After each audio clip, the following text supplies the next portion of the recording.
প্রিয় দর্শক, আসসালামু আলাইকুম।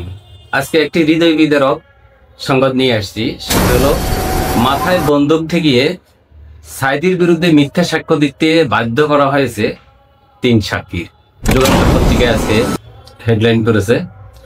খবরটি শিরোনামে কি বলেছে একটু আমরা জানবো, শুনবো, দেখবো। তৎসময়ে 2009 থেকে 2014 পর্যন্ত যে আন্তর্জাতিক অপরাধ ট্রাইব্যুনাল গঠন করেছিল, সেই আন্তর্জাতিক অপরাধ ট্রাইব্যুনালে আমরা জানি বেশ জনপ্রিয় আল্লামা দেলোয়ার হোসেন সাঈদী প্রত্যেকটি মানুষের হৃদয়ে স্থান করে নেওয়া যে ব্যক্তি, সেই ব্যক্তিকে শুধুমাত্র ভারতের বিরুদ্ধে কথা বলায় তাকে আন্তর্জাতিক অপরাধে কিভাবে মিথ্যা সাক্ষ্য দিয়ে হেনস্থা এবং মৃত্যুদণ্ড, শাহবাগীদের আন্দোলনে তৎসময়ের বিচারপতি এস.কে. সিনহা মিথ্যা সাক্ষীদের সাক্ষ্য নিয়ে এই রায় প্রদান করেছিলেন, যে রায়ে দেশের আপামর জনতা রাস্তায় নেমে 170 জনের মতো প্রায় প্রাণ দিয়েছিল। এই মিথ্যা সাক্ষীদের কিভাবে হেনস্থা করে, কিভাবে তাদের মাথায় বন্দুক ঠেকিয়ে সাক্ষ্য গ্রহণ করেছে, এই বিষয়টি আজকে ট্রাইব্যুনালে তারা সাবেক প্রধানমন্ত্রী শেখ হাসিনার বিরুদ্ধে এবং তৎসময়ের আইনমন্ত্রী, প্রসিকিউটর, বিচারপতি সকলের নামে ওই সাক্ষীগণ আন্তর্জাতিক অপরাধে মামলা করেছেন। তো কি বলছে আমরা একটু দেখি, শুনি, জানি। আমি একটু পড়ি।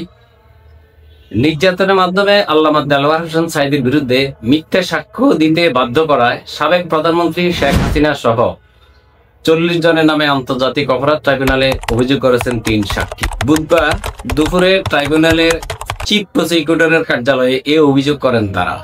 ওই 3 সাক্ষী হলেন মাহবুবুল আলম হাওলাদার, মাহতাবউদ্দিন ও আলতাফ হাওলাদার। তাদের পক্ষে অভিযোগটি দায়ের করেন সুপ্রিম কোর্টের আইনজীবী পারভেজ হোসেন।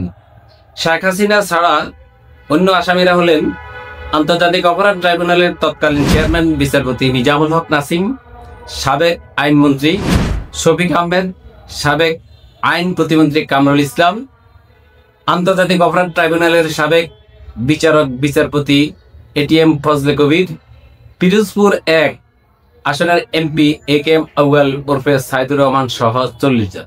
এ বিষয়ে সাংবাদিকদের আইনজীবী পারভেজ হোসেন বলেন, 2009 সালে মাহবুবুলকে ডেকে আল্লামা সাঈদীর বিরুদ্ধে মামলা করতে বলেন এমপি আউয়া, পিরোজপুরের সাবেক এমপি।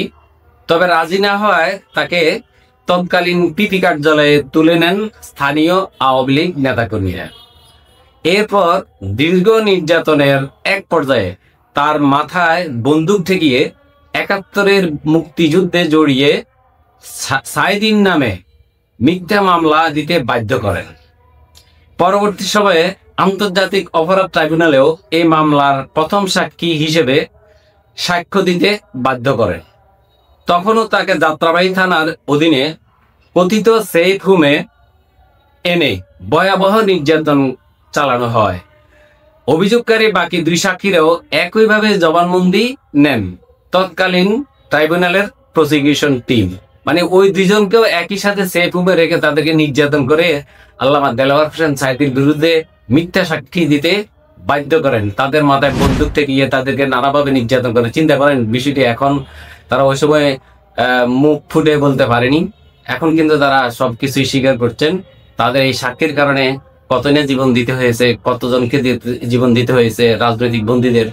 আল্লামা দেলোয়ার হোসেন সাঈদী সহ মতিউর রহমান নিজামী, জামাতের অনেক নেতা, এরপর বিএনপির সালাউদ্দিন সাহেবকে সহ তারা কিভাবে ওই সময় তাদের সাক্ষীদেরকে নির্যাতন করে তাদের বিরুদ্ধে সাক্ষী দেওয়ার জন্য রাজি করিয়েছিলেন। প্রিয় দর্শক, এর আগে 21শে আগস্ট সাঈদীর পক্ষে সাক্ষ্য দিতে গিয়ে গুম হয়েছিলেন নির্যাতনের দায়ে শেখ হাসিনা সহ 32 জনের বিরুদ্ধে অভিযোগ করেন সাক্ষী শুক্ররঞ্জন বালী। আমরা সবাই জানি, দেশবাসী সকলেই দেখেছেন শুক্ররঞ্জন বালীকে কিভাবে সরকার ওই সময় অপহরণ করে নিয়ে গেছিল, ভারতে নিয়ে তাকে নির্যাতন করে।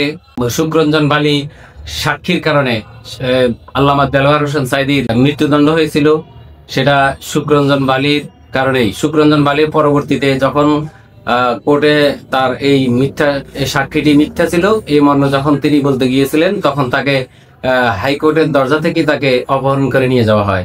প্রিয় দর্শক, আমরা সবগুলোই দেখেছি, আমরা শুনেছি, তখন আমরা প্রতিবাদ করার সাহস পাইনি, প্রতিবাদ করার সুযোগ পাইনি। এখন কিন্তু মানুষ প্রতিবাদ করার সুযোগ পাচ্ছে, সত্য কথা বলার সাহস রাখছে এবং সত্য বলার অধিকার রাখছে। এই যে আমি যে আপনাদের সামনে এখন এই কথাগুলো বলতেছি, এখন আমাদের মুক্ত বাক স্বাধীনতা আছে। আমরা তথ্যভিত্তিক আলোচনা করতে হবে, সত্যকে তুলে ধরতে হবে, মিথ্যাকে পরিহার করতে হবে। প্রিয় দর্শক, ভিডিওটি যদি ভালো লাগে তাহলে আপনি লাইক ও শেয়ার করবেন, দেশের সকল মানুষকে জানার সুযোগ করে দিন। আসসালামু আলাইকুম, ভালো থাকুন।